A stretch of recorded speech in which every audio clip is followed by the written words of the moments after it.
ನಮಸ್ಕಾರ. ರಿವ್ಯೂ ಚಾನಲ್ಗೆ ಸ್ವಾಗತ. ನಾನು ಸೌಖ್ಯ ಗಾಂವ್ಕರ್. ಮೊದಲ ಪಟ್ಟಿ ರಿಲೀಸ್ ಬೆನ್ನಲ್ಲೇ ಬಿಜೆಪಿಯಲ್ಲಿ ರಾಜ್ಯ ಬಿಜೆಪಿಯಲ್ಲಿ ಢಾವ ಜಾಸ್ತಿ ಆಗಿದೆ. ಹಾಲಿ ಸಂಸದರಿಗೆ, ಪ್ರಭಾವಿಗಳಿಗೆ, ಕೇಂದ್ರ ಮಂತ್ರಿಗಳಾಗಿರೋರ್ಗೇನೆ ಟಿಕೆಟ್ ಶಾಕ್ನ ಸುಳಿವು ಕೂಡ ಇದ್ದು ಏನಾಗತ್ತಪ್ಪ ಕೆಲವೇ ದಿನಗಳಲ್ಲಿ ಕೌಂಟ್ ಡೌನ್ ಶುರುವಾಗಿರೋದ್ರಿಂದ ಈಗ ಮಹತ್ವ ಪಡ್ಕೊಳ್ತಾ ಇರೋದು ಸದ್ಯ ಈಗ ರಾಜ್ಯ ಬಿಜೆಪಿಯಲ್ಲಿ ಈ ಲೋಕಸಭಾ ಚುನಾವಣೆಗೆ ಸಂಬಂಧಪಟ್ಟಂತೆ ಮಾತನಾಡೋದಕ್ಕೆ ಹೋದರೆ ಬೇರೆಲ್ಲೂ ಆಗದಂತಹ ಮಹಾಬಂಡಾಯ ಎದ್ದಿದೆ ಬಿಜೆಪಿಯಲ್ಲಿ. ಅಚ್ಚರಿ ಅಂದರೆ ಬಿಜೆಪಿ ಕಚೇರಿಗೆ ಬಿಜೆಪಿ ಕಾರ್ಯಕರ್ತರೇ ಮುತ್ತಿಗೆ ಹಾಕಿ ರ್ಯಾಲಿ ಮಾಡಿ ಇವರು ಬೇಡವೇ ಬೇಡ ಅಂತ ಅತಿ ದೊಡ್ಡ ಪ್ರಮಾಣದಲ್ಲಿ ಕೂಗು ಎದ್ದು ಗಮನ ಸೆಳೀತಾ ಇದೆ ಶೋಭಾ ಕರಂದ್ಲಾಜೆ ಅವ್ರಿಗೆ ಸಂಬಂಧಪಟ್ಟಂತೆ. ಇಷ್ಟೆಲ್ಲ ಆಕ್ರೋಶ ಎದ್ದ ಮೇಲೆ ಚಿಕ್ಕಮಗಳೂರಲ್ಲಿ ಒಂದು bike rally, protest, go back ಅಭಿಯಾನ, ಪತ್ರ ಚಳುವಳಿ, ಈ ಕಡೆ ಉಡುಪಿಯಲ್ಲೂ ಕೂಡ ಅದೇ ಸ್ವರೂಪದಲ್ಲಿ ಹೋರಾಟಗಳಾಗ್ತಿವೆ. ಒಬ್ಬರು ಸಂಸದರ ವಿರುದ್ಧ ಈ ರೀತಿ ಅದೇ ಪಕ್ಷದ ಕಾರ್ಯಕರ್ತರು ಸಿಡಿದೇಳೋದು ಅಂದರೆ ಸಣ್ಣ ವಿಷಯನ ಅದು ಅನ್ನೋ ಪ್ರಶ್ನೆ ಎದ್ದಿದ್ದು ಈಗ ಮಹತ್ವದ ತಿರುವನ್ನು ಪಡ್ಕೊಳ್ತಾ ಇದೆ ಈ ಲೋಕಸಭಾ ಕ್ಷೇತ್ರಕ್ಕೆ ಸಂಬಂಧಪಟ್ಟಂತೆ. ಆ ಡೀಟೇಲ್ಸ್ನ ನಿಮ್ಮ ಮುಂದೆ ಇಡ್ತಾ ಹೋಗ್ತೀವಿ. ಮಿಸ್ ಮಾಡಿದ್ರೆ ನಮ್ಮ ಚಾನಲ್ನ ಸಬ್ಸ್ಕ್ರೈಬ್ ಮಾಡಿ, ಹಾಗೆ ನಿಮ್ಮ ಅಭಿಪ್ರಾಯ ಕಮೆಂಟ್ ಮಾಡಿ ತಿಳಿಸಿ. ಎಸ್ ವೀಕ್ಷಕರೇ, ಶೋಭಾ ಕರಂದ್ಲಾಜೆ ಅವ್ರಿಗೆ ಕಂಡು ಕೇಳರಿಯದಂಥ ಒಂದು ವಿರೋಧ ವ್ಯಕ್ತವಾಗ್ತಿದೆ. 2019 ಚುನಾವಣೆಯಲ್ಲೂ ಗೋ ಬ್ಯಾಕ್ ಅಭಿಯಾನ ಆಯಿತು, ಬಟ್ ಈ ಸ್ವರೂಪವನ್ನು ಪಡ್ಕೊಂಡಿರಲಿಲ್ಲ. ಯಾಕೋ ಈ ಸಲ ಕರಾವಳಿಯಲ್ಲಿ ಬಿಜೆಪಿಗೆ ಟೆನ್ಷನ್ ಮೇಲೆ ಟೆನ್ಷನ್ ಜಾಸ್ತಿ ಆಗ್ತಾನೆ ಇದೆ. ಅದು ದಕ್ಷಿಣ ಕನ್ನಡ ಮಂಗಳೂರಲ್ಲಿ ನೋಡಿದ್ವಿ ನಾವು. ಪುತ್ತಿಲ ಪರಿವಾರ ಬಿಜೆಪಿಗೆ ಯಾವ ರೀತಿ ಟೆನ್ಷನ್ ತಂದಿಟ್ಟಿದೆ ಅಂತ ಈಗ ಬಂಡಾಯ ಸ್ಪರ್ಧೆ ಬೇರೆ ಘೋಷಣೆ ಮಾಡುವ ಮೂಲಕ ವಿಧಾನಸಭಾ ಚುನಾವಣೆಯಿಂದನೇ ಶುರುವಾಯಿತು. ಈಗ ಅದು ಇಡೀ ಜಿಲ್ಲೆಯನ್ನು ವ್ಯಾಪಿಸ್ಕೊಳ್ತು. ಒಂದು ಕ್ಷೇತ್ರದಿಂದ, ವಿಧಾನಸಭಾ ಕ್ಷೇತ್ರದಿಂದ ಶುರುವಾಗಿದ್ದು ಈಗ ನೋಡಿದ್ರೆ ಉಡುಪಿ ಚಿಕ್ಕಮಗಳೂರು ಲೋಕಸಭಾ ಕ್ಷೇತ್ರದ ವ್ಯಾಪ್ತಿಯಲ್ಲೂ ಕೂಡ ಅದೇ ಬಗೆಯ ಕಿಚ್ಚು ಹೊತ್ತುಕೊಂಡಿರೋದು. ಸ್ಥಳೀಯರಿಗೆ ಟಿಕೆಟ್ ಆಗಲೇಬೇಕು ಅಂತ ನಿನ್ನೆ ನೋಡಿ ದೊಡ್ಡ ಸ್ವರೂಪದಲ್ಲಿ ಒಂದು ಬೈಕ್ ರ್ಯಾಲಿ ಆಯಿತು. ಏಳೂರು ಮೊಗವೀರ ಸಮುದಾಯ ಭವನದಿಂದ ಬೈಕ್ ರ್ಯಾಲಿ ನಡೆಸಿದ್ರು. ಜಿಲ್ಲಾ ಬಿಜೆಪಿ ಕಚೇರಿಗೆ ಹೋಗಿ ಕಾರ್ಯಕರ್ತರೇ ಮುತ್ತಿಗೆ ತಮ್ಮ ಪಕ್ಷದ ಅಭ್ಯರ್ಥಿ ಬದಲಾವಣೆ ಆಗಲೇಬೇಕು ಅಂತ ಸವಾಲು ಹಾಕಿದ್ದು.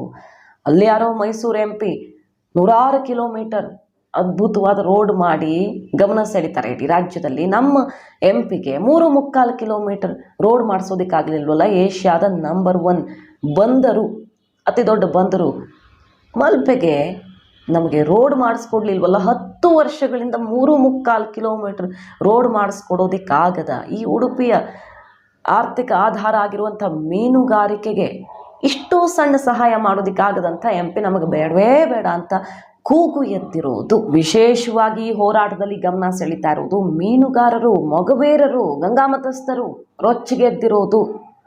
ತಮ್ಮ ಕಷ್ಟವನ್ನು ಅರಿತವರು, ತಮ್ಮ ಸಮುದಾಯದ ಪ್ರತಿನಿಧಿನೇ ಈ ಸಲ MP ಆಗಿಬಿಡ್ಲಿ, ಅವ್ರಿಗೆ ಟಿಕೆಟ್ ಕೊಡಲಿ ಅನ್ನುವಂಥ ಕೂಗೆದ್ದಿದೆ. ಪ್ರಮೋದ್ ಮಧ್ವರಾಜ್ ಅವರ ಪರವಾಗಿ ಲೋಕಲ್ ಅವ್ರಿಗೆ ಕೊಡಬೇಕು ಅನ್ನುವಂಥ ನಿರೀಕ್ಷೆ. ಅದರಲ್ಲೂ ಪ್ರಮೋದ್ ಮಧ್ವರಾಜ್ ಅವರು ಯಾಕಾಗಬೇಕು ಅನ್ನುವಂಥ ರಿಪೋರ್ಟ್ ಕಾರ್ಡ್ ಇಟ್ಟು ಹೋರಾಟ ನಡೆಸೋ ರೀತಿಗೆ ಗಮನ ಸೆಳೀತಾ ಇರೋದು. ಶೋಭಾ ಕರಂದ್ಲಾಜೆ ಅವ್ರ ರಿಪೋರ್ಟ್ ಕಾರ್ಡ್ ಹೀಗಿದೆ, ಏನು ಮಾಡಿದ್ದಾರೆ, ಏನು ಮಾಡಿಲ್ಲ. ಪ್ರಮೋದ್ ಮಧ್ವರಾಜ್ ಅವರು ಯಾಕಾಗಬೇಕಲ್ಲಿ ಅಂತ ರಿಪೋರ್ಟ್ ಕಾರ್ಡನ್ನೇ ಇಟ್ಟು ಅವರು ಮಾಡಿರೋ ಕೆಲಸಗಳನ್ನು ಲಿಸ್ಟ್ ಕೊಟ್ಟು ಈಗ ಕೂಗೆದ್ದಿರೋದು ಮೀನುಗಾರರಿಂದ. ಯಾಕಾಗಬಾರ್ದು ಪ್ರಮೋದ್ ಮಧ್ವರಾಜ್ ಅವರು ಅಂತ. ಪ್ರಮೋದ್ ಮಧ್ವರಾಜ್ ಅವರು ಮಲ್ಪೆ ಮಧ್ವರಾಜ್ ಮತ್ತು ಮನೋರಮಾ ಮಧ್ವರಾಜ್ ಅವರ ಮಗ. ಮಲ್ಪೆ ಮಧ್ವರಾಜ್ ಅವರು ಅಲ್ಲಿನ ಮೊದಲ ಬಂದರು ತಂದವರು. 1962 ಶಾಸಕರಾಗಿದ್ದರು. ಮತ್ಸ್ಯರಾಜ ಅಂತ ಕರೆಸ್ಕೊಂಡವರು. ಅವರ ಕಾಲದಲ್ಲಿ ಮೀನುಗಾರಿಕೆಗೆ ಅತಿ ದೊಡ್ಡ ಕೊಡುಗೆ ಸಿಕ್ತು, ಬಂದರು ಸ್ಥಾಪನೆ ಆಯಿತು. ಹಾಗೆ ಪ್ರಮೋದ್ ಮಧ್ವರಾಜ್ ಅವರ ತಾಯಿ ಮನೋರಮಾ ಮಧ್ವರಾಜ್ ಅವರು 4 ಬಾರಿ ಶಾಸಕರಾಗಿ, ಸಂಸದರಾಗಿ, ಮೊದಲ ಮಹಿಳಾ ಕ್ಯಾಬಿನೆಟ್ ಮಿನಿಸ್ಟರ್ ಆಗಿ ಎಲ್ಲ ಹೆಸರು ಮಾಡಿದ್ದವರು. ಅವರ ಮಗ ಅದೇ ರೀತಿಯಲ್ಲಿ ಕೆಲಸ ಮಾಡಿ ತೋರಿಸಿದ್ದಾರೆ. ಸಿಕ್ಕಂಥ ಒಂದು ಚಾನ್ಸಲ್ಲೇನೆ ಶಾಸಕರಾಗಿದ್ದಾಗ 224 ಶಾಸಕರ ಪೈಕಿ ನಂಬರ್ 1 ಶಾಸಕ ಅನ್ನುವಂಥ ಅವಾರ್ಡ್ ಸಿಕ್ತವ್ರಿಗೆ ದಾಖಲೆಯ ಅನುದಾನವನ್ನು ತಂದರು. 2064 ಕೋಟಿ ಅನುದಾನವನ್ನು ತಂದರು. ಅವ್ರು ಮಾಡಿರೋ ಕೆಲಸ ಏನು? ನಾವು ರಿಪೋರ್ಟ್ ಕಾರ್ಡ್ ಇಟ್ಟೇ ತೋರಿಸ್ತೀವಿ, ಹೈಕಮಾಂಡ್ಗೆ ಸಂದೇಶ ಕೊಡ್ತೀವಿ. ಕಾರ್ಯಕರ್ತರಾಗಿ ಈ ರೀತಿ ಕೆಲಸ ಮಾಡೋರನ್ನು, ಸ್ಥಳೀಯರನ್ನು, ನಮ್ಮ ಕಷ್ಟ ಆಲಿಸೋರನ್ನು ನಮಗೆ ಕೊಡಿ ಅನ್ನುವಂಥ ಕೂಗು ಎದ್ದಿರೋದು. ಇಲ್ಲಿ ವೆರಿ ಇಂಟ್ರೆಸ್ಟಿಂಗ್ ಹೋರಾಟ ನಡೀತಾ ಇರುವ ರೀತಿ ಕಂಪೇರ್ ಮಾಡಿ, ಒಂದೊಂದು ಕ್ಷೇತ್ರದಲ್ಲೂ ಕಂಪೇರ್ ಮಾಡಿ ಶೋಭಾ ಕರಂದ್ಲಾಜೆ ವಿರುದ್ಧ ಗೋ ಬ್ಯಾಕ್ ಅಭಿಯಾನ ಶುರುವಾಗಿರೋದು. ಇಲ್ಲಿಯ ನಮ್ಮ ಉಡುಪಿ ಜನತೆಗೆ ಅವರ ಪರಿಚಯ ಇರಲಿಲ್ಲ. ಇಂಧನ ಸಚಿವರಂತ ಇದ್ರು, ಆದರೆ ಅವರನ್ನ ಒಬ್ರು ಹೆಣ್ಮಗಳು ಭಾರತೀಯ ಜನತಾ ಪಾರ್ಟಿಯಲ್ಲಿ ಕೆಲಸ ಮಾಡ್ತಾರೆ ಅಂತ ಅವರನ್ನ ವೆಲ್ಕಮ್ ಮಾಡಿ 10 ವರ್ಷ ದುಡಿದಿದ್ದೇವೆ. ಹಾಗಾದ್ರೆ ಎಲ್ಲರ ಕೂಗು ಕೂಡ ಸ್ಥಳೀಯರು ಕೊಡ್ಬೇಕಂತ ಇದ್ದಾಗ ಮುಂಚೂಣಿಯಲ್ಲಿ ಬರೋದು ಪ್ರಮೋದ್ ಮಧ್ವರಾಜ್ ಹೆಸರೇ. ಯಾಕೆ ಕೊಡಬಾರ್ದು? ಕಳೆದ 10 ವರ್ಷದಿಂದ ಚುನಾವಣೆ ಬರ್ತಾರೆ, ಆದ್ಮೇಲೆ ಹೋಗ್ತಾರೆ, ಇನ್ನೊಂದು 5 ವರ್ಷ ಬಿಟ್ಟು ಬರ್ತಾರೆ. ಯಾರು ಹೇಳಿದ್ದು ಅವರ ಅಭ್ಯರ್ಥಿ ಅಂತ? ಕಾರ್ಯಕರ್ತರು ಹೇಳ್ಬೇಕಲ್ಲ ನಮ್ಗಿಂತ ಅವ್ರು ಬೇಕಂತ. ಇವರೇ ನಾನೇ ಉಡುಪಿದ ಅಭ್ಯರ್ಥಿ ನಾನೇ ಅಂತ ಹೇಳ್ಕೊಳ್ಳಿ ಆಗ್ತದ? 3.25 ಕಿಲೋಮೀಟರ್ 10 ವರ್ಷದಿಂದ ಅದೊಂದು ಅವರು ಮಾಡಿಕೊಡ್ಲಿಕ್ಕೆ ಆಗಲಿಲ್ಲ. 140 ಕಿಲೋಮೀಟರ್ ಮಾಡ್ತಾರೆ ಯಾರು? ನಮ್ಮ ಮೈಸೂರಿನವರು. ಇಲ್ಲೊಂದು 3 ಕಿಲೋಮೀಟರ್ ಆಗೋದಿಲ್ಲ ಅಂದರೆ ಹೇಗಿದೆ ಅವರ ಮಾತುಗಳಲ್ಲಿ ಆಕ್ರೋಶ ಅನ್ನೋದನ್ನು ಗಮನಿಸ್ತಾ ಇದ್ದೀವಿ. ಈ ಲೋಕಸಭಾ ಚುನಾವಣೆ ಹೊತ್ತಲ್ಲಿ ಯಾವುದಾದ್ರೂ ಒಂದು ಕ್ಷೇತ್ರದಲ್ಲಿ ಕರ್ನಾಟಕದಲ್ಲಿ ಈ ರೀತಿ ಆಕ್ರೋಶ ವ್ಯಕ್ತವಾಗ್ತಾ ಇದ್ದರೆ ಅವರ ಸಂಸದರ ವಿರುದ್ಧ, ಅದು ಉಡುಪಿ ಮತ್ತು ಚಿಕ್ಕಮಗಳೂರು ಕ್ಷೇತ್ರದಲ್ಲಿ ಅನ್ನೋದನ್ನು ಗಮನಿಸಬಹುದು. ಹೇಗೆ ಸೆಡ್ ಹೊಡಿತಾ ಇದ್ದಾರೆ ಕಾರ್ಯಕರ್ತರು. ನಂಬರ್ ಸೀಟು ಪ್ರಮೋದ್ ಮಧ್ವರಾಜ್ ಅವರ ಸಾಧನೆ, ಅವರ ರಿಪೋರ್ಟ್ ಕಾರ್ಡ್ ಮೂಲಕ ಶೋಭಾ ಕರಂದ್ಲಾಜೆ ಅವರ ಸಾಧನೆ ಏನು ಮಾಡಿದ್ದಾರೆ ಅವರು ಅನ್ನೋದನ್ನು ಬಿಂಬಿಸೋ ಪ್ರಯತ್ನ ಆಗ್ತಿದೆ. ಫಾರ್ ಎಕ್ಸಾಂಪಲ್, ಇಂದ್ರಾಳಿ ಮೇಲ್ಸೇತುವೆ, ಸಂತೆಕಟ್ಟೆ ಅಂಡರ್ ಪಾಸ್, ಚತುಷ್ಪಥ, ಮಲ್ಪೆ ಚತುಷ್ಪಥ ರಸ್ತೆ ಏನಾಗಿದೆ? 10 ವರ್ಷಗಳಿಂದ ಏನಾಗಿದೆ? 3.25 ಕಿಲೋಮೀಟರ್ ರಸ್ತೆ ಮಾಡೋದಕ್ಕಾಗದೆ ಯಾಕಿದ್ದೀರಿ ನೀವು ಅನ್ನೋ ಪ್ರಶ್ನೆ. ಅದಕ್ಕೆ ಉತ್ತರವಾಗಿ ಯಾಕೆ ಬೇಕು ಮಧ್ವರಾಜ್ ಅವ್ರು ನಮಗೆ ಅಂತ ಹೇಳ್ತಾ ಇರೋದು, ಮೀನುಗಾರರು ಹೇಳ್ತಾ ಇರೋದು, ತಮ್ಮ ಸಮುದಾಯಕ್ಕೆ ಯಾಕೆ ಟಿಕೆಟ್ ಕೊಡಬೇಕು ಅಂತ. ಅವರು ಉತ್ತರ, 84 ಕೋಟಿ ವೆಚ್ಚದಲ್ಲಿ ಬಹುಕೋಟಿ ಸೇತುವೆ ನಿರ್ಮಾಣ ಆಯಿತು. ಸೇತುವೆ ರಸ್ತೆಗಳು ಯಾವುದೇ ದೇಶದ, ರಾಜ್ಯದ, ಒಂದು ಊರಿನ ಆರ್ಥಿಕ ಪ್ರಗತಿಗೆ ಮುನ್ನುಡಿ ಬರಿತಾವೆ. ಆ ಕೆಲಸವನ್ನು ಶಾಸಕರಾಗಿದ್ದಾಗ ಮಾಡಿ ತೋರಿಸಿದ್ದಾರೆ. ಇಷ್ಟು ದೊಡ್ಡ ಮಟ್ಟದಲ್ಲಿ ರಸ್ತೆ ಅಗಲೀಕರಣ, ಹೊಸ ರಸ್ತೆಗಳ ನಿರ್ಮಾಣ ಆಗಿದೆ. ಹಾಗಾದರೆ ಮಾಡದಂತಹ ನಿಮ್ಮನ್ನು ನಾವು ಯಾಕೆ ನೆಚ್ಚಿಕೊಳ್ಬೇಕು? ನಮಗೆ ನಮ್ಮದೇ ಸಮುದಾಯದ ಬೆಸ್ಟ್ ಕ್ಯಾಂಡಿಡೇಟ್ ಇದ್ದಾರಲ್ಲ ಅನ್ನೋದು ಮೀನುಗಾರರ ಆಕ್ರೋಶ ಎದ್ದಿರೋದು. ವಿವಿಧ ಕ್ಷೇತ್ರದ ಲೆಕ್ಕ ಕೊಟ್ಟು ಸೆಡ್ ಹೊಡಿತಾ ಇದ್ದಾರೆ. ಫಾರ್ ಎಕ್ಸಾಂಪಲ್, ಆರೋಗ್ಯ ಕ್ಷೇತ್ರದಲ್ಲಿ ಪ್ರಮೋದ್ ಮಧ್ವರಾಜ್ ಅವರ ಕಾಲದಲ್ಲಿ ಹೆರಿಗೆ ಆಸ್ಪತ್ರೆ ಹೈಟೆಕ್ ಸ್ಪರ್ಶದೊಂದಿಗೆ ಖಾಸಗಿ ಸಹಭಾಗಿತ್ವದಲ್ಲಿ ಸರ್ಕಾರಿ ಆಸ್ಪತ್ರೆ ಬಂತು. ನೀವು ESI ಆಸ್ಪತ್ರೆ ಸಂಬಂಧಪಟ್ಟಂತೆ ಜಾಗ ಗುರುತಿಸಿದ್ರ, ಮೆಡಿಕಲ್ ಕಾಲೇಜ್ ತಂದ್ರ, MP ಆಗಿ 2 ಸಲ ಆಯ್ಕೆಯಾಗಿ ಮಿನಿಸ್ಟರೂ ಆಗಿ ಏನು ಮಾಡಿದ್ರಿ? ಇವರು ಶಾಸಕರಾಗಿ ನಮ್ಮ ಕ್ಷೇತ್ರಕ್ಕೆ ಈ ಥರ ಮಾಡಿದ್ದಾರಪ್ಪ, ನಂಬರ್ ಕೊಡ್ತೀವಿ ನಾವು ಅನ್ನೋ ಮಟ್ಟಿಗೆ ಹೈಕಮಾಂಡ್ಗೆ ಸಂದೇಶ ರವಾನಿಸುವಂಥ ಪ್ರಯತ್ನ ಆಗ್ತಿದೆ. ಇನ್ನು ಮೀನುಗಾರಿಕಾ ಕ್ಷೇತ್ರ ಅಂತಲೇ ನೋಡೋದಕ್ಕೆ ಹೋದರೆ ಪ್ರಮೋದ್ ಮಧ್ವರಾಜ್ ಅವರಿಗೆ ಯಾಕೆ ಪ್ಲಸ್? ಇವರು ತಂದೆ ತಾಯಿ ಆ ಕ್ಷೇತ್ರಕ್ಕೆ ಕೊಟ್ಟ ಕೊಡುಗೆ, ಅದೇ ಸಮುದಾಯದ ಒಂದು ಪ್ರಭಾವಿ ಕುಟುಂಬವಾಗಿ ರಾಜಕೀಯ ಹಿನ್ನೆಲೆ ಇರೋರಾಗಿರೋದ್ರಿಂದ ಅದು ಪ್ಲಸ್ ಪಾಯಿಂಟ್ ಆಗಿದೆ. ಅದರ ಜೊತೆಗೆ ಮೀನುಗಾರಿಕಾ ಸಚಿವರಾಗಿದ್ದವರು ಪ್ರಮೋದ್ ಮಧ್ವರಾಜ್ ಅವರ ಕಾಲದಲ್ಲಿ ಹೈಟೆಕ್ ಮೀನುಗಾರಿಕಾ ಮಾರ್ಕೆಟ್ ನಿರ್ಮಾಣ ಆಯಿತು. ಹಾಗೆ ಜಟ್ಟಿಗಳ ಮೇಲ್ದರ್ಜೆಗೇರಿಸುವಂಥ ಕೆಲಸ ಆಯಿತು. ಬೇಕಾದಷ್ಟು ಕೆಲಸ ಮಾಡಿದ್ದಾರಪ್ಪ, ನಮ್ಮ ಸಮುದಾಯದ ಅಭಿವೃದ್ಧಿಗೆ ಸಾಮಾಜಿಕವಾಗಿ ಆರ್ಥಿಕವಾಗಿ ಮೇಲೆತ್ತೋದಕ್ಕೆ ಕೆಲಸ ಮಾಡಿದ್ದಾರೆ ಅಂತ ಅವರ ಸಮುದಾಯದವ್ರು ಪ್ರೆಸ್ ಮೀಟ್ ಮಾಡಿ ಕೆಲವು ನಂಬರ್ಸನ್ನು ಕೊಡ್ತಾ ಇದ್ದಾರೆ. ನೋಡಿ, ಅವರು 12 ವರ್ಷಗಳಿಂದ ಮೊಗವೀರ ಮಹಾಜನ ಸಂಘದ ಅಧ್ಯಕ್ಷರಾಗಿದ್ದಾರೆ. 13 ವರ್ಷಗಳಿಂದ ಕರ್ನಾಟಕ ಕರಾವಳಿ ಮೀನುಗಾರರ ಕ್ರಿಯಾ ಸಮಿತಿ ಅಧ್ಯಕ್ಷರಾಗಿದ್ದಾರೆ. ನಮ್ಮ ಕಷ್ಟ ಗೊತ್ತು, ಅವ್ರಿಗೆ ಹತ್ತಿರದಿಂದ ನೋಡಿದ್ದಾರೆ. ಹಾಗೆ 6 ವರ್ಷಗಳಿಂದ ರಾಷ್ಟ್ರೀಯ ಮೀನುಗಾರರ ವೇದಿಕೆ ಕಾರ್ಯದರ್ಶಿ ಸಾರ್ವಜನಿಕ ಸೇವೆಯಲ್ಲಿ ಗುರುತಿಸ್ಕೊಂಡಿದ್ದಾರೆ. ಇದೆಲ್ಲ ಮಾಡಿರೋದ್ರಿಂದ ಅಂತಾರಾಜ್ಯ ಸಮಸ್ಯೆಗಳೇನು ಬರುತ್ತೆ ಮೀನುಗಾರಿಕೆಗೆ? ತಮಿಳುನಾಡು ಕನ್ಯಾಕುಮಾರಿ ಮೀನುಗಾರರ ಜೊತೆಗೆ ನಡೆದಂಥ ಘರ್ಷಣೆ, ನಮ್ಮವ್ರ ಮೇಲೆ ಹಲ್ಲೆ ಮಾಡಿರೋದು, ದೋಚಿರೋದು, ಇಂತಹ ಸಮಸ್ಯೆಗಳು ಅದು ಹೊರಗನವ್ರಿಗೆ ಅರ್ಥನೂ ಆಗಲ್ಲ ಅನ್ನೋದು ಇಲ್ಲಿ ಮೀನುಗಾರರ ಕೂಗು. ಕೇರಳ, ಗೋವಾ, ಮಹಾರಾಷ್ಟ್ರ ರಾಜ್ಯದ ಮೀನುಗಾರರ ಜೊತೆಗೆ ಗಡಿ ವಿಚಾರದಲ್ಲಿ ಅಥವಾ ಇಷ್ಟು ದೂರ ಅವ್ರು ಅಕ್ರಮವಾಗಿ ಹೋದ್ರು ಅನ್ನೋ ಆರೋಪ ಇಲ್ಲಿನ ಮೀನುಗಾರರ ಮೇಲಿದೆ.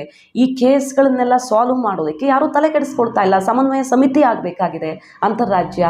ಇಂಥದ್ದನ್ನೆಲ್ಲ ಮಾಡೋದಕ್ಕೆ ಇಲ್ಲಿನವರು, ಸಮಸ್ಯೆ ಅರಿತವರು, ಮೀನುಗಾರರ ಸಮಸ್ಯೆ ಏನು ಅಂತ ಗೊತ್ತಿರೋರು ಬರಬೇಕು. ಆಧುನೀಕರಣದ ಸ್ಪರ್ಶ ಬೇಕು. ಇದೆಲ್ಲ ಆಗಬೇಕಂದ್ರೆ, ಕಡಲ ಕಿನಾರೆ ಅಭಿವೃದ್ಧಿ ಆಗಬೇಕಂದ್ರೆ ಪ್ರಮೋದ್ ಮಧ್ವರಾಜ್ ಅವರು ಬರಬೇಕು ಅಂತ ಈಗ ಮೀನುಗಾರರ ಸಂಘ BJPಗೆ ಮಧ್ವರಾಜ್ ಅವ್ರಿಗೇನೆ ಟಿಕೆಟ್ ಬೇಕು ಅಂತ ಸಂದೇಶ ರವಾನಿಸ್ತಾ ಇರೋದು ಗಮನ ಸೆಳೀತಾ ಇರುವಂಥ ವಿಚಾರ. ಎಲ್ಲಕ್ಕಿಂತ ಪ್ರಮುಖವಾಗಿ ಮೀನುಗಾರರ ಆಕ್ರೋಶ, ಸಹನೆ ಕಟ್ಟೆ ಹೊಡೆಯೋದಕ್ಕೆ ಕಾರಣ ಏನು ಅಂತ ಕೇಳಿದ್ರೆ, ಹಾಗಾದರೆ ಸಣ್ಣ ಸಣ್ಣ ಸಮುದಾಯಗಳಿಗೆ ಪ್ರಾತಿನಿಧ್ಯ ಇಲ್ವಾ? ರಾಜಕೀಯವಾಗಿ ಅವಕಾಶ ಕೊಡಲ್ವಾ BJP ಅನ್ನುವಂಥ ಪ್ರಶ್ನೆಯನ್ನು ಮಾಡ್ತಿರೋದು ಹೈಕಮಾಂಡ್ಗೆ. ಅಲ್ಲಿ ದೊಡ್ಡ ಸಂಖ್ಯೆಯಲ್ಲಿ ಮೀನುಗಾರರ ಬಲ ಇದೆ. ಚುನಾವಣೆ ಅಂತ ಬಂದಾಗ ನಿರ್ಣಾಯಕರಾಗಿದ್ದಾರೆ. 50 ಲಕ್ಷ ಮತಗಳಿವೆ ಈ ರಾಜ್ಯದಲ್ಲಿ. 50 ಲಕ್ಷ ಮೀನುಗಾರರ ಮತಗಳಿವೆ. ಅವರು ಪ್ರತಿನಿಧಿಯಾಗಿ ಒಬ್ಬರು ಬೇಡವಾ? ಎಲ್ಲಾದರೂ ಒಂದು ಅವಕಾಶ ಇದ್ದರೆ, ಮೊಗವೀರರಿಗೆ ಟಿಕೆಟ್ ಕೊಡೋದಕ್ಕೆ ಎಲ್ಲಾದರೂ ಅವಕಾಶ ಇದ್ದರೆ ಎಲ್ಲಿ ಉತ್ತರ ಕರ್ನಾಟಕದಲ್ಲಿ ಹೋಗಿ ಕೊಡೋದಕ್ಕಾಗತ್ತಾ? ಅವಕಾಶ ಇರೋದಿಲ್ಲಿ. ಒಂದೇ ಒಂದು ಚಾನ್ಸ್ ಯಾಕೆ ಕೊಡ್ತಾ ಇಲ್ಲ ಅನ್ನೋ ರೀತಿಯಲ್ಲಿ ಪ್ರಮೋದ್ ಮಧ್ವರಾಜ್ ಅವರ ಬೆನ್ನಿಗೆ ಮೀನುಗಾರರು ನಿಂತಿರೋದು. ಇದನ್ನು ಶೋಭಾ ಕರಂದ್ಲಾಜೆ ಅವರು ಸ್ಪಾನ್ಸರ್ಡ್ ಹೋರಾಟ ಅಂತ ಹೇಳ್ತಿದ್ದಾರೆ. ಬಟ್ ನಾವು ಕೇರ್ ಮಾಡಲ್ಲ, ಹೈಕಮಾಂಡ್ಗೆ ತಲುಪೋ ತನಕ ನಿಲ್ಲಿಸಲ್ಲ ಅಂತ ಗೋ ಬ್ಯಾಕ್ ಅಭಿಯಾನ ತೀವ್ರ ಸ್ವರೂಪವನ್ನು ಪಡ್ಕೊಳ್ತಾ ಇದೆ. ಪ್ರಮೋದ್ ಮಧ್ವರಾಜ್ ಅವರಾದರೆ ಲೋಕಲ್ಲು, ಇಲ್ಲೇ ಇರ್ತಾರೆ, ಇಲ್ಲೇ ಇದು ಕೆಲಸ ಮಾಡ್ತಾರೆ. ನೀವು ಡೆಲ್ಲಿ ಲೆವೆಲ್ ರಾಜಕಾರಣ ಮಾಡೋರು, ಬೇರೆ ಬೇರೆ ರಾಜ್ಯಗಳಲ್ಲಿ ಹೋಗಿ ರಾಜಕಾರಣ ಮಾಡೋರಿಗಿಂತ ಇಲ್ಲಿದ್ದು ಕಷ್ಟ ಅಲಿಸೋರು ಬೇಕು. ಈಗ ಮಲ್ಪೆ ಮಧ್ವರಾಜ್ ಚಾರಿಟೇಬಲ್ ಟ್ರಸ್ಟ್ ಅಂತ ಮಾಡ್ಕೊಂಡಿದ್ದಾರೆ ಮಧ್ವರಾಜ್ ಅವರು. ಹೊರಗಡೆಯಿಂದ ₹1 ತಗೊಳ್ಳದೆ ಸ್ವಂತ ಖರ್ಚಲ್ಲಿ ಕೋಟಿ ಕೋಟಿ ರೂಪಾಯಿ ಬಡವರ ಆರೋಗ್ಯ, ಶಿಕ್ಷಣ, ವಿದ್ಯಾರ್ಥಿ ವೇತನ ಅಂತ ಸಹಾಯ ಮಾಡ್ಕೊಂಡು ಬಂದಿದ್ದಾರೆ. ತನ್ನ ಕೈಯಿಂದಾನೇ ದುಡ್ಡು ಕೊಡೋರು ಇನ್ನು ಕೆಲಸ ಅಂತ ಬಂದಾಗ, ಕ್ಷೇತ್ರದ ಕೆಲಸ ಅಂತ ಬಂದಾಗ ಮಾಡದೇ ಇರ್ತಾರಾ ಅಂತ ನಂಬರ್ ಕೊಟ್ಟು ಸೆಡ್ ಹೊಡಿತಾ ಇರೋದು. ಬಹುಮಹಡಿ ಮನೆಗಳನ್ನು ನಿರ್ಮಿಸಿಕೊಟ್ಟಿದ್ದಾರೆ. ಅಪಾರ್ಟ್ಮೆಂಟ್ ರೀತಿಯಲ್ಲಿ ಸೂರಿಲ್ದವರಿಗೆ ವಿಶೇಷವಾಗಿ ಹೈಟೆಕ್ ನಿವಾಸವನ್ನು ಕಲ್ಪಿಸ್ಕೊಟ್ಟಿದ್ದಾರೆ. ಸೊ ಇವ್ರಿಗೆ ಪಕ್ಷದ ಕಡೆಯಿಂದ ಅವಕಾಶ ಕೊಟ್ಟರೆ ಇನ್ನೂ ಉನ್ನತ ಮಟ್ಟದಲ್ಲಿ ಅಭಿವೃದ್ಧಿ ಆಗೋದಕ್ಕೆ, ನಮ್ಮ ಕ್ಷೇತ್ರ ಬೆಳವಣಿಗೆ ಆಗೋದಕ್ಕೆ ಅನುಕೂಲ ಆಗುತ್ತೆ. 10 ವರ್ಷಗಳ ಕಾಲ ಇವ್ರಿಗೆ ಚಾನ್ಸ್ ಕೊಟ್ಟಾಗಿದೆಯಲ್ಲ, ಈಗ ಮತ್ತ್ಯಾಕೆ ನಾವು ಇವ್ರಿಗೆ ಮಣೆ ಹಾಕಬೇಕು? ಇಲ್ಲಿನ ಸ್ಥಳೀಯ ನಾಯಕರಿರುವಾಗ ಅವ್ರಿಗೆ ಚಾನ್ಸ್ ಕೊಡಿ ಅನ್ನುವಂಥ ಸಂದೇಶವನ್ನು ರವಾನಿಸ್ತಾ ಇರೋದು. ಇನ್ನು ಉಡುಪಿ ಚಿಕ್ಕಮಗಳೂರು ವ್ಯಾಪ್ತಿಯ ಜನ ಕೇಳ್ತಾ ಇರೋ ಪ್ರಶ್ನೆ ಶೋಭಾ ಕರಂದ್ಲಾಜೆ ಅವರಿಗೆ, ಅಭಿವೃದ್ಧಿ ಆಧಾರದಲ್ಲಿ ಚುನಾವಣೆ ಎದುರಿಸ್ತೀನಿ ಅಂತ ಎಲ್ಲೋ ಕೂತು ಮಾತಾಡ್ತಿದ್ದೀರಲ್ಲ, ಇಲ್ಲಿ ಬಂದು ಮಾತಾಡಿ ಅಂತ ಶೋಭಾ ಕರಂದ್ಲಾಜೆ ಅವರು ಹೇಳ್ತಿರೋದು. ಶಾಸಕರ ಫಂಡ್ ಅಂತ ಏನಿದೆಯೋ ಅದನ್ನು ₹1 ಕೂಡ ಬಿಡದಂತೆ ನಾನು ತಲುಪಿಸೋ ಕಡೆ ತಲುಪಿಸಿದ್ದೀನಿ, ಕೆಲಸ ಮಾಡಿದ್ದೀನಿ ಅಂತ. ಬಟ್ ಅಲ್ಲಿನ ಕ್ಷೇತ್ರದ ಜನ ಕೇಳ್ತಿರೋದು, ಯಾವುದೋ ಒಂದು ಕಾಮಗಾರಿ ಶುರುವಾಗಿದೆ, ಅರ್ಧಕ್ಕೆ ನಿಂತಿದೆ. ಇನ್ನು ಹಲವು ವರ್ಷಗಳಿಂದ ಡಿಮ್ಯಾಂಡ್ ಇರುವಂಥ ವಿಮಾನ ನಿಲ್ದಾಣ, ರೈಲ್ವೆ ಸಂಪರ್ಕ, ಹೆಚ್ಚುವರಿ ರೈಲುಗಳ ಓಡಾಟ, ಸ್ಪೈಸ್ ಪಾರ್ಕು, ಕೃಷಿ ಸಚಿವರಾಗಿ ಅಡಿಕೆ ಬೆಳೆಗಾರರಿಗೆ, ಕಾಫಿ ಬೆಳೆಗಾರರಿಗೆ ಏನು ಕೊಟ್ಟಿದ್ದೀರಿ, ಇಲ್ಲಿ ಬಂದು ಮಾತಾಡಿ, ನೀವು ನಮ್ಮ ಜೊತೆಗೆ ಒಂದು ಸಂವಾದ ನಡೆದು ಬಿಡಲಿ, ಗ್ರೌಂಡ್ ರಿಪೋರ್ಟ್ ಆಗಿಬಿಡಲಿ ಅನ್ನೋ ತನಕ ಸೆಡ್ ಹೊಡಿತಾ ಇದೆ. ವಿಡಿಯೋಗಳು ವೈರಲ್ ಆಗ್ತಾ ಇವೆ. ಮೊನ್ನೆ ಅಷ್ಟೇ ರಸ್ತೆ ವಿಚಾರದಲ್ಲಿ ಅಲ್ಲಿನ ಮೀನುಗಾರರು ಸವಾಲು ಹಾಕಿದ್ದು ಶೋಭಾ ಕರಂದ್ಲಾಜೆ ಅವರಿಗೆ ಮೀಟಿಂಗ್ನಲ್ಲಿಯೇ ಮುಖದ ಮೇಲೆ ಪ್ರಶ್ನೆ ಮಾಡಿ ಮುಜುಗರಕ್ಕೆ ಕಾರಣ ಆಯಿತು. ಇಂಥದ್ದೆಲ್ಲ ಆಗ್ತಾ ಇದೆ. ಫಾರ್ ಎಕ್ಸಾಂಪಲ್ ಶೋಭಾ ಕರಂದ್ಲಾಜೆ ಅವರು ಹೇಳ್ತಿರೋದು, ಜಲಜೀವನ್ ಮಿಷನ್ ಸರ್ಕಾರದ ಮಹತ್ವಾಕಾಂಕ್ಷಿ ಯೋಜನೆ ದೇಶವ್ಯಾಪಿ ಇದು ಸದ್ದು ಮಾಡ್ತಿದೆಯಲ್ಲ, ಇದನ್ನು ನಾನು ಅನುಷ್ಠಾನಗೊಳಿಸಿದ್ದೀನಲ್ಲ, ಕ್ಷೇತ್ರದಲ್ಲಿ ಮಾಡಿದ್ದೀನಿ ಅಂತ ಹೇಳ್ತಿದ್ದಾರೆ. ಬಟ್ ಜಲದ ಮೂಲವನ್ನೇ ನೀವು ಖಚಿತಪಡಿಸದೆ ನಲ್ಲಿ ಹಾಕಿಸ್ಬಿಟ್ರೆ ನೀರೆಲ್ಲಿಂದ ಬರುತ್ತೆ? ಅದೇ ಪ್ರಮೋದ್ ಮಧ್ವರಾಜ್ ಅವರಾದರೆ ನಮಗೆ 24/7 ನೀರನ್ನು ಪ್ರತಿದಿನ ಬರೋ ಥರ ವ್ಯವಸ್ಥೆ ಮಾಡಿಕೊಟ್ಟಿದ್ದಾರೆ ಶಾಸಕರಾಗಿದ್ದಾಗ. ವಾರಾಹಿ 300 ಕೋಟಿ ಪ್ರಾಜೆಕ್ಟಿಂದ ಅಂತ ಕಂಪೇರ್ ಮಾಡಿ ಸೆಡ್ಡು ಹೊಡಿತಾ ಇದ್ದಾರೆ. 24/7 ಕರೆಂಟ್ ಇರುವಂತಹ ಏಕೈಕ ತಾಲೂಕು ಉಡುಪಿ ಅನ್ನೋ ದಾಖಲೆ ಬರೆದಿದ್ದಾಯಿತು. ಇಂತಹ ಸಾಧನೆ ಮಾಡಿರೋರನ್ನ ಇಟ್ಕೊಂಡು ಶೋಭಾ ಕರಂದ್ಲಾಜೆ ಅವರು ನಮಗೆ ಬೇಡ ಅಂತ ಅಂಕಿಅಂಶಗಳ ಸಮೇತ ತಿರುಗಿ ಬಿದ್ದಿರೋದು ಹೊಸ ಬಗೆಯ ಬಂಡಾಯ ಈಗ ಉಡುಪಿ ಚಿಕ್ಕಮಗಳೂರು ಲೋಕಸಭಾ ಕ್ಷೇತ್ರದಲ್ಲಿ ಗಮನ ಸೆಳೀತಾ ಇದೆ. ಮತ್ತೊಂದು ಪುತ್ತಿಲ ಪರಿವಾರದಂತೆಯೇ ಮತ್ತೊಂದು ದೊಡ್ಡ ಮಟ್ಟದ ಆಕ್ರೋಶ ಗಟ್ಟಿ ಹೊಡೆದಿರೋದು ಈಗ ಬಿಜೆಪಿಗೆ ಭದ್ರಕೋಟೆಯಲ್ಲಿಯೇ ಟೆನ್ಷನ್ ಆಗಿ ಪರಿಣಮಿಸಿದೆ. ಇಷ್ಟು ದೊಡ್ಡ ಸ್ವರೂಪದಲ್ಲಿ ಕೂಗೆದ್ದಿರೋದ್ರಿಂದ ಶೋಭಾ ಕರಂದ್ಲಾಜೆ ಅವರು ಬೇಡವೇ ಬೇಡ ಅಂತ ಆಕ್ರೋಶ ವ್ಯಕ್ತವಾಗ್ತಿರೋದ್ರಿಂದ ಈ ಕೂಗಿಗೆ, ಕಾರ್ಯಕರ್ತರ ಕೂಗಿಗೆ ಹೈಕಮಾಂಡ್ ಹೋಗೊಡುತ್ತೋ ಇಲ್ವೋ? ಕಳೆದ ಬಾರಿ ದಕ್ಷಿಣ ಕನ್ನಡ ಜಿಲ್ಲೆಯಲ್ಲಿ ವಿಧಾನಸಭಾ ಚುನಾವಣೆಯಲ್ಲಿ ತಗೊಂಡಂಥ ರಿಸ್ಕನ್ನು ಈ ಸಲ ತಗೊಂಡು ಸಮಸ್ಯೆ ತಂದಿಟ್ಟುಕೊಳ್ಳುತ್ತಾ ಅನ್ನೋದ್ರ ಸುತ್ತ ಈಗ ಪ್ರಶ್ನೆ ಶುರುವಾಗಿರೋದು. ಇವರೆಲ್ಲ ಮಾಡ್ತಿರೋರೆಲ್ಲ ನಿಜವಾದ ಕಾರ್ಯಕರ್ತರೇ ಅಲ್ಲ ಅಂತ ಹೇಳುವ ಮೂಲಕ ಕಾರ್ಯಕರ್ತರಿಗೆ ಅವಮಾನ ಮಾಡ್ತಿದ್ದಾರೆ. ಕೆಲಸ ಮಾಡಿದವ್ರಿಗೆ ಇಷ್ಟು ದಿನ ದುಡಿದವ್ರಿಗೇನೆ ಶೋಭಾ ಕರಂದ್ಲಾಜೆ ಅವಮಾನ ಮಾಡ್ತಿದ್ದಾರೆ ಅನ್ನುವಂಥ ಕಿಡಿ ಹೊತ್ತುಕೊಂಡಿದೆ. ಪ್ರಮೋದ್ ಮಧ್ವರಾಜ್ ಅವರು ಇಂಗ್ಲೀಷು, ಹಿಂದಿ ಯಾವುದೇ ಭಾಷೆ ಬಂದರೂ ಸುಲಲಿತವಾಗಿ ಮಾತಾಡೋರು, ಒಳ್ಳೆ ವಾಗ್ಮಿ ಇದ್ದಾರೆ. ದಿಲ್ಲಿ ರಾಜಕಾರಣ, ರಾಷ್ಟ್ರ ರಾಜಕಾರಣ, ಸಂಸತ್ ಅಂತ ಬಂದಾಗ ಹೆಚ್ಚು ಹೊಂದಾಣಿಕೆ ಆಗುತ್ತೆ ಇವರಿಗೆ. ಭಾಷೆ, ವಿದ್ಯಾವಂತರಿದ್ದಾರೆ, ಅವ್ರ ವ್ಯಕ್ತಿತ್ವ ಸೂಟ್ ಆಗುತ್ತೆ. ಕಾಂಗ್ರೆಸ್ಸಿಂದ ವಲಸೆ ಬಂದವರು ಅಂತ ಯಾಕೆ ಆಕ್ಷೇಪ ಅನ್ನೋ ರೀತಿಯಲ್ಲಿ ಅವರ ಬೆನ್ನಿಗೆ ನಿಂತವ್ರು ಕೇಳ್ತಾ ಇರೋದು. ಯಾಕಂದರೆ ಯಾವುದೇ ಪಕ್ಷದಲ್ಲಿರಲಿ ಅವ್ರ ಸಿದ್ಧಾಂತ ಒಂದೇ ಆಗಿತ್ತು. ಕಾಂಗ್ರೆಸ್ಸಲ್ಲಿದ್ದಾಗ ಟಿಪ್ಪು ಜಯಂತಿಯನ್ನು ಓಪನ್ ಆಗಿ ವಿರೋಧ ಮಾಡ್ಕೊಂಡು ಬಂದಿದ್ದಾರೆ. ಮನೇಲಿ ಗೋಶಾಲೆ ಇದೆ, ಗೋಪ್ರೀತಿ, ಇವೆಲ್ಲವೂ ಅವರ ವ್ಯಕ್ತಿತ್ವ, ಅವ್ರ ನಡವಳಿಕೆ, ಆರಂಭದಿಂದ ಅವ್ರ ಫ್ಯಾಮಿಲಿ ಬ್ಯಾಕ್ಗ್ರೌಂಡ್ ಬಿಜೆಪಿಗೆ ಸೂಟ್ ಆಗುವಂಥದ್ದೇ ಇದೆಯಲ್ವಾ. ಸೊ ಇನ್ಯಾಕೆ ಈ ಮೀನಾಮೇಷ ಪ್ರಮೋದ್ ಮಧ್ವರಾಜ್ ಅವ್ರಿಗೆ ಅವಕಾಶ ಕೊಡೋದಕ್ಕೆ ಅಂತ ದೊಡ್ಡ ಪ್ರಮಾಣದಲ್ಲಿ ಕೂಗೆದ್ದಿದೆ. ಇಬ್ಬರು ಬಿಗ್ ಲೀಡರ್ಸ್ ನಡುವೆ ಈಗ ಕಿಚ್ಚು ಹೊತ್ತುಕೊಂಡಿರೋದು.